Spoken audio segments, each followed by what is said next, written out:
Selamat malam para pendengar setia di seluruh Indonesia di Dongeng Aki Rukman. Selamat mendengarkan dan tetap merdeka. Assalamualaikum warahmatullahi wabarakatuh. Bismillahirrahmanirrahim.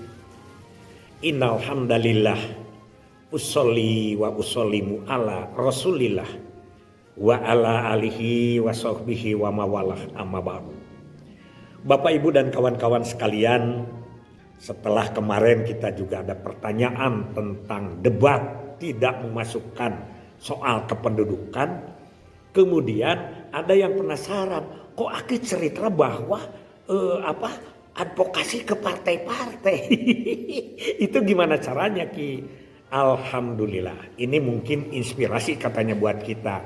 Silakan, ini lagi musimnya sekarang kita. Musim menjelang pemilu dan nanti setelah pemilu. Ini pengalaman Aki tahun 2008 bulan Agustus Aki masuk ke pusat. Itu kan pemilunya 2009 tuh ya. Jadi 2008 itu masa-masanya kampanye partai. Seperti sekarang lah seperti itu. Nah, Aki diadvokasi dengan teman-teman. Di situ ada Pak Andi Ismoyo, ada Pak Uung, karena Pak Ipin sudah ke Riau ya waktu itu. Sudah ke Batam. Ada Pak Dedi, ada beberapa orang, Pak Utoko gitu. Itu kita melaksanakan datang advokasi ke partai-partai. Di bawah kepemimpinan Pak Andi Ismoyo dengan MPC-nya atau perangkat media production center-nya, mereka berangkat. Mengambil statement bagaimana kalau partai Bapak menang, kalau partai Bapak nanti ada di Senayan, kira-kira bagaimana kebijakan tentang kependudukan dan KB. Banyak yang statement itu, kalau tidak salah beberapa partai itu malah ketua partainya yang memberikan statement bahwa kalau partai kami nanti berada di legislatif, kami akan tetap mendukung tentang program KB. Kira-kira seperti itu. Hebat. Pak Giri juga waktu itu almarhum merasakan terima kasih atas kreativitas itu. Kemudian 2009 awal itu kan Aki pindah ke Jabar. Itu sudah tidak masa kampanye lagi menjelang pemilihan. Laksanakanlah pemilu, lupa ya bulan apa ya pemilunya. Mei, Juni atau April atau apa gitu. Nah sekitar bulan September itu kan sudah terpilih tuh, sudah disahkan, sudah dikukuhkan mana anggota DPR RI yang terpilih dari tiap partai tentunya. Bagaimana DPRD provinsi termasuk DPRD kabupaten kota. Itu kan tiap partai beda-beda. Ada yang ratusan jumlahnya. Ya ratusan lah. Kenapa? Karena yang ke pusat, yang di provinsi dan yang di kabupaten kota. Itu kan jumlahnya banyak. Nah sebelum mereka pelantikan itu biasa diadakan pembekalan di masing-masing partai. Syukur alhamdulillah atas kreativitas Pak Teguh, Pak Deputi sekarang ya, Pak Deputi Ibu Indah Indrawati waktu itu Kabid KS atau KB atau Diklat Bu Indah. Kemudian ada satu promotor Pak Aan. Pak Aan ini adalah sekretaris IPKB, ketuanya adalah Pak Suroso Dasar. Nah ini yang oleh Aki diajak. Jadi kita diberi apa? Mereka gerilya, ternyata kita oleh beberapa partai dijadikan narasumber utama pada pembekalan itu. Luar biasa. Aki melihat hanya satu kita yang paling utama. Mungkin ada yang dari dinas lain, tapi yang jelas adalah dari BKKBN Jabar. Dan Aki ya tentu saja narasumbernya karena waktu itu kan jadi Aki jadi kepala. Ya, bahkan tidak usah disebut. Di satu partai, Aki 3 hari berturut-turut karena mereka pembekalannya sama. Yang lucu, ya, pembesarnya yang dari pusat malah jadi menteri, mereka dipanelkan. Sedangkan Aki 1 jam itu lebih penuh secara mandiri atau pribadi gitulah ya ceramahnya itu. Yang luar biasa lagi, kita kan tidak usah harus diberi duit. Karena kita itu kan butuh, malah kita yang berilah membantu harusnya. Ternyata Aki menang honor. Honornya acelek-acelekan. Acelek-acelekan tuh hari pertama, ya pesertanya banyak kan. Aki mendapat sekitar 3 jut honornya itu, 1 jam itu. Hari kedua hanya 1,8. Hari ketiga hanya 300.000. Aki mendapat pemberitaan teman Aki yang sekarang jadi Bupati Pangandaran.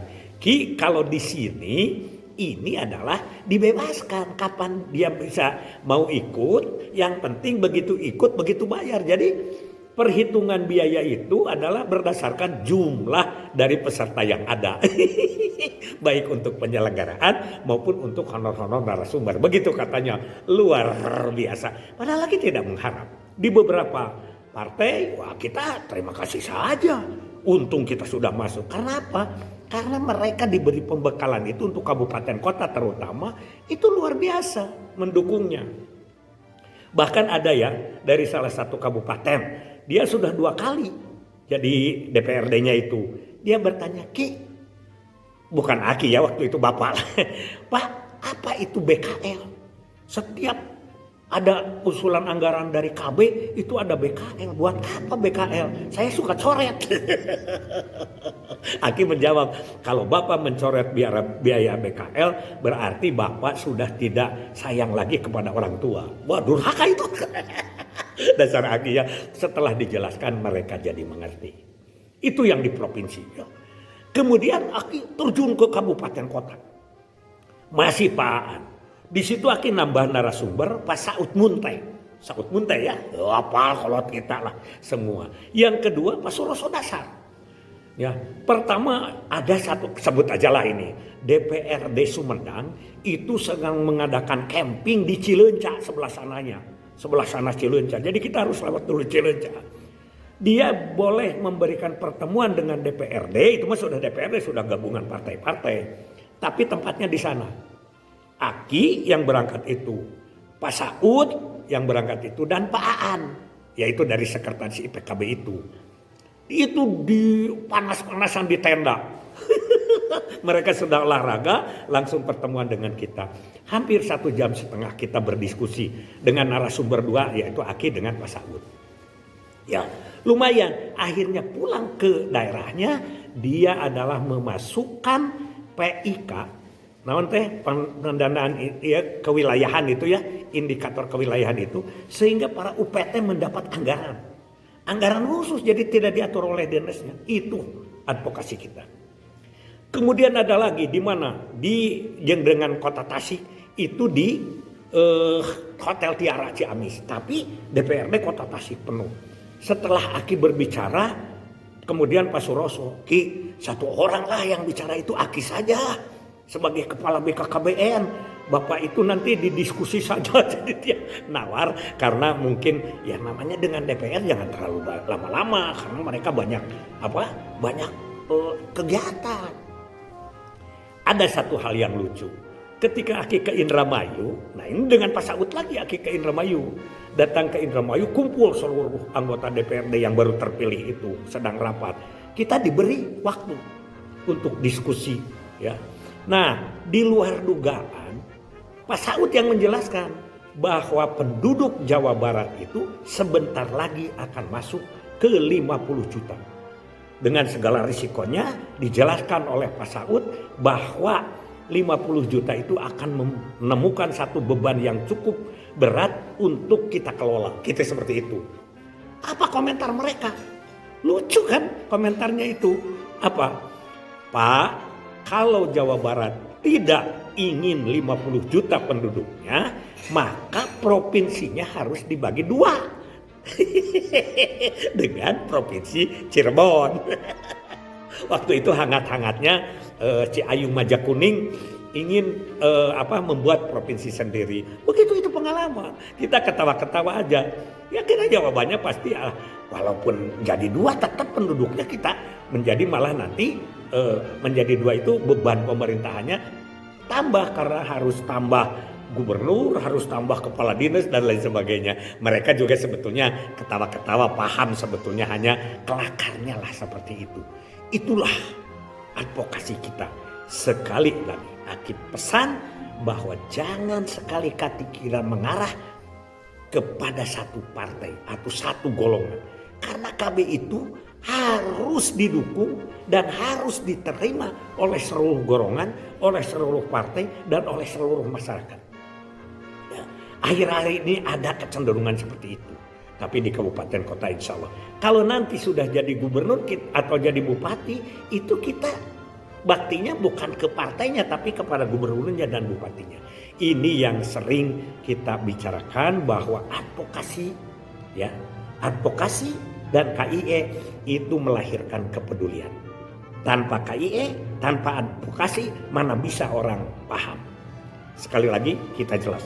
Banyak yang masuk, termasuk kemarin dari WA Kabupaten Bandung katanya Ki itu sekarang di lapangan itu mau tipe pelotot jadi petugas KB, tapi hakikat KB-nya tidak ketangkep. Ya, itu kewajiban kita bersama. Mari kita selalu elingan, selalu ingatkan. Soal dia tidak nurut, soal dia tidak peduli, terserah. Ya, kewajiban kita sudah selesai. Hasbunallahu wa ni'mal wakil, ni'mal maula wa ni'man nasir. Wassalamualaikum warahmatullahi wabarakatuh.